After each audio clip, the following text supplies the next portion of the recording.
ഒരു ഗ്രാമത്തിൻ്റെ ഹൃദയം അതിൻ്റെ പഞ്ചായത്താണ്. വികസനത്തിൻ്റെ വാഗ്ദാനങ്ങൾ ഇവിടെ തുടങ്ങുന്നു. ഓരോ സാമ്പത്തിക വർഷവും ഇവിടെ ഒരു ബജറ്റ് തയ്യാറാക്കുന്നു. അത് വെറും അക്കങ്ങളുടെ പട്ടികയല്ല, പക്ഷേ ഓരോ അക്കത്തിനും ഒരു കഥ പറയാനുണ്ടാകും. അത് ഒരു ഗ്രാമത്തിൻ്റെ ഭാവി രേഖപ്പെടുത്തുന്ന രേഖയാണ്. കെട്ടിട നികുതി, ലൈസൻസ് ഫീസ്, അങ്ങനെ നമ്മൾ നൽകുന്ന ഓരോ തുകയും, കൂടാതെ സംസ്ഥാന സർക്കാരിൻ്റെ ഗ്രാൻറ്റുകളും കേന്ദ്ര സർക്കാരിൻ്റെ വിഹിതങ്ങളും, ഇവയെല്ലാം ചേർന്ന് രൂപപ്പെട്ടതാണ് ഒരു ബജറ്റ്. അബ്ദുറഹിമാൻ നഗർ പഞ്ചായത്തിൻ്റെ 2026-27 വർഷത്തേക്കുള്ള ബജറ്റിൻ്റെ കാഴ്ചകളിലേക്കാണ് ഇന്ന് ഞാൻ നിങ്ങളെ കൂട്ടിക്കൊണ്ടുപോകുന്നത്.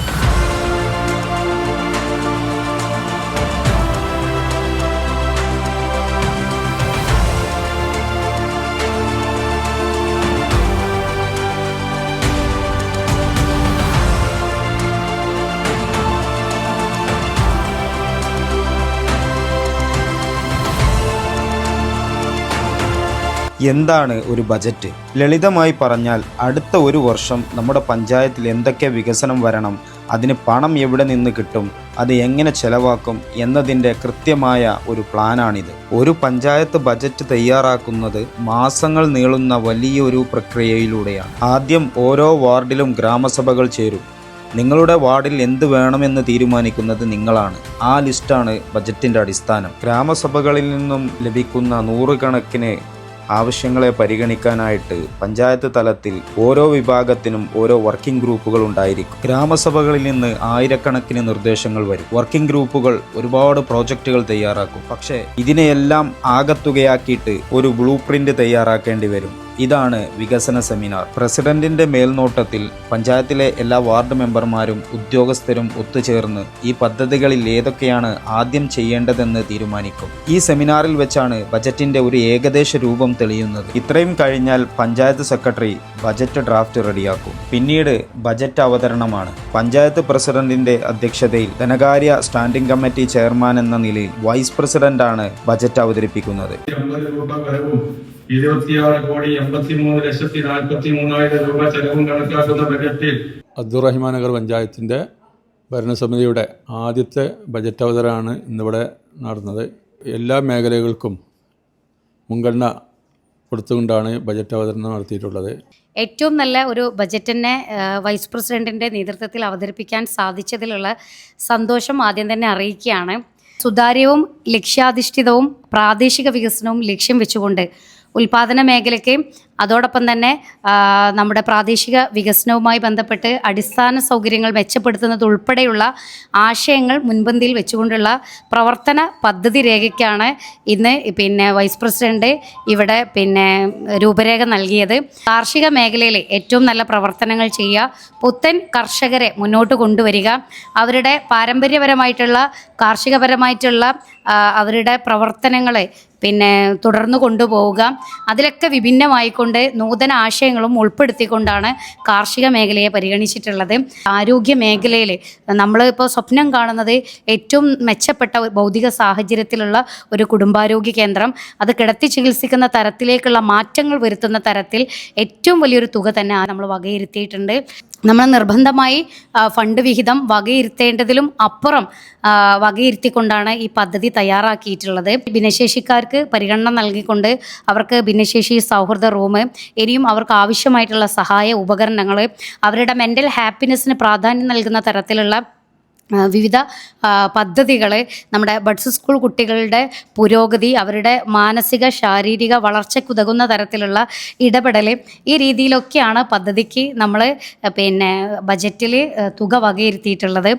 സ്ത്രീകളായിക്കോട്ടെ, അവർക്ക് അവരുടെ ആരോഗ്യപരമായിട്ടുള്ള സംരക്ഷണം, അതിലുപരി അവരുടെ സുരക്ഷയ്ക്ക് ഉതകുന്ന തരത്തിലുള്ള സംരക്ഷണം, വരുമാനദായക പദ്ധതികൾ, ഇതൊക്കെ ഉൾപ്പെടുത്തിയിട്ടുള്ള ഒരു രൂപരേഖയാണ് സ്ത്രീകൾക്ക് വേണ്ടി തയ്യാറാക്കിയിട്ടുള്ളത്. നമ്മുടെ കുട്ടികൾക്കായിക്കോട്ടെ അല്ലെങ്കിൽ സ്ത്രീകൾക്കായിക്കോട്ടെ യുവജനങ്ങൾക്കായിക്കോട്ടെ അവർക്കൊക്കെ ഉപകാരപ്രദമാകുന്ന രീതിയിൽ വിദ്യാഭ്യാസ മേഖലയിൽ അത് SC-ക്കാർക്കൊക്കെ പ്രത്യേക പദ്ധതികൾ ആസൂത്രണം ചെയ്തുകൊണ്ട് നൂതന ആശയങ്ങൾ ഉൾപ്പെടുത്തിക്കൊണ്ടാണ് പദ്ധതിക്ക് ഫണ്ട് വകയിരുത്തിയിട്ടുള്ളത്. കുട്ടികളുടെ സുരക്ഷ, അതോടൊപ്പം തന്നെ ലഹരിയുടെ ഉപയോഗം വർദ്ധിക്കുന്ന സാഹചര്യം, അവർക്ക് അവരുടെ സ്കിൽസ് വർദ്ധിപ്പിക്കുന്നതിനുള്ള സാഹചര്യം, ഏറ്റവും നല്ല രീതിയിൽ കളരി, കരാട്ടെ, അതോടൊപ്പം തന്നെ നീന്തൽ പരിശീലനം, കായിക മേഖലയിൽ ഫുട്ബോൾ പരിശീലനം ഉൾപ്പെടെയുള്ള പദ്ധതികളാണ് ഇത്തവണ ഭരണസമിതി മുന്നോട്ട് വയ്ക്കുന്നത്. 174ഓളം പ്രൊജക്റ്റുകൾ തയ്യാറാക്കിക്കൊണ്ടാണ് ഏറ്റവും വലിയ ഒരു പദ്ധതി രൂപരേഖയാണ് ഇത്തവണ ഭരണസമിതി തയ്യാറാക്കിയിട്ടുള്ളത്. നൂതന ആശയങ്ങളായിട്ട് 20-ലധികം പദ്ധതികൾ നമ്മൾ സമർപ്പിച്ചിട്ടുണ്ട്. ഇത് ഇന്നത്തേക്ക് മാത്രമുള്ള ഒരു നയരേഖ അല്ല. അബ്ദുറഹ്മാൻ നഗർ ഗ്രാമപഞ്ചായത്തിൻ്റെ ഭാവിയെ സ്വപ്നം കണ്ടുകൊണ്ട് ഒരു മാതൃകാ പഞ്ചായത്ത് എന്ന ലക്ഷ്യത്തിലാണ് ഞങ്ങൾ ഈ ബജറ്റ് ഇന്നിവിടെ അവതരിപ്പിച്ചിട്ടുള്ളത്. ഏറെ തൃപ്തികരമായിട്ടുള്ളൊരു ബജറ്റായിരുന്നു. ഒരുപാട് മേഖലയെ നമ്മുടെ ഭിന്നശേഷിക്കാരുടെ ആണെങ്കിലും കാർഷിക വയോജന മേഖലയിലൊക്കെ ഉതകുന്ന നല്ല രീതിയിലുള്ളൊരു ബജറ്റ് തന്നെയാണ് ഇവിടെ വൈസ് പ്രസിഡന്റ് അവതരിപ്പിച്ചിട്ടുള്ളത്. ഞങ്ങളുടെ ബ്ലോക്ക് പഞ്ചായത്ത് വെച്ചിട്ടുള്ള 3 പദ്ധതികളാണ് RRF ശുചിത്വ മേഖലയിൽ, പിന്നെ വയോജന ക്ലബ്ബുകൾക്കുള്ള ഫണ്ട്, അതുപോലെ തന്നെ നമ്മൾ KSU NGS എന്നുള്ള രീതിയിലുള്ള ഈ ഭിന്നശേഷി ഡേ കെയർ സംവിധാനം. ഞങ്ങളുടെ ബ്ലോക്ക് പഞ്ചായത്തിന് കീഴിൽ വരുന്ന ഓരോ പദ്ധതികളും ഓരോ പഞ്ചായത്തിനും ഉപകാരപ്പെടും എന്നുള്ളതും തീർച്ചയാണ്.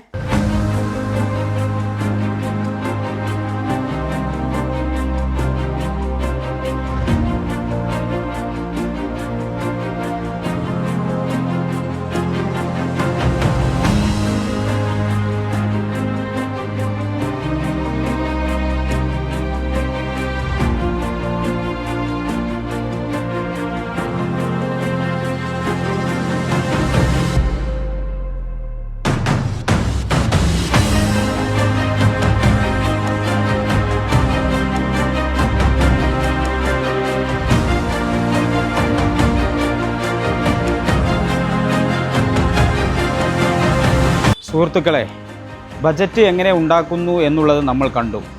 പക്ഷേ ഒരു കാര്യം ഓർക്കുക, ഇതിൻ്റെ എല്ലാം അടിസ്ഥാനം നമ്മുടെ നാട്ടിലെ ഗ്രാമസഭകളാണ്. നമ്മുടെ റോഡ് മോശമാണെന്ന് പരാതി പറയുന്നതിനേക്കാൾ നല്ലതാണ് ആ റോഡ് നന്നാക്കണമെന്ന് ഗ്രാമസഭയിൽ പോയി ഉറപ്പിച്ചു പറയുന്നത്. നമ്മൾ പങ്കെടുക്കാതിരുന്നാൽ നമ്മുടെ ആവശ്യങ്ങൾ ബജറ്റിൽ വരാതെ പോകും. അവിടെ തീരുമാനങ്ങൾ എടുക്കുന്നത് നമ്മളല്ലെങ്കിൽ നമുക്ക് വേണ്ടി മറ്റാരൊക്കെയോ തീരുമാനങ്ങൾ എടുക്കും. അതുകൊണ്ട് അടുത്ത തവണ നിങ്ങളുടെ വാർഡിൽ ഗ്രാമസഭ കൂടുമ്പോൾ നിങ്ങൾ അവിടെ പോകുക. അത് നമ്മുടെ അവകാശമാണ്, നാടിൻ്റെ വികസനമാണ്. ഈ വീഡിയോ നിങ്ങൾക്ക് ഉപകാരപ്പെട്ടെങ്കിൽ നിങ്ങളുടെ നാട്ടിലെ വാട്സപ്പ് ഗ്രൂപ്പുകളിലേക്ക് ഇത് ഷെയർ ചെയ്യുക. എല്ലാവരും ഇതറിയട്ടെ. അടുത്ത വീഡിയോയിൽ കാണുന്നതുവരെ നന്ദി, നമസ്കാരം.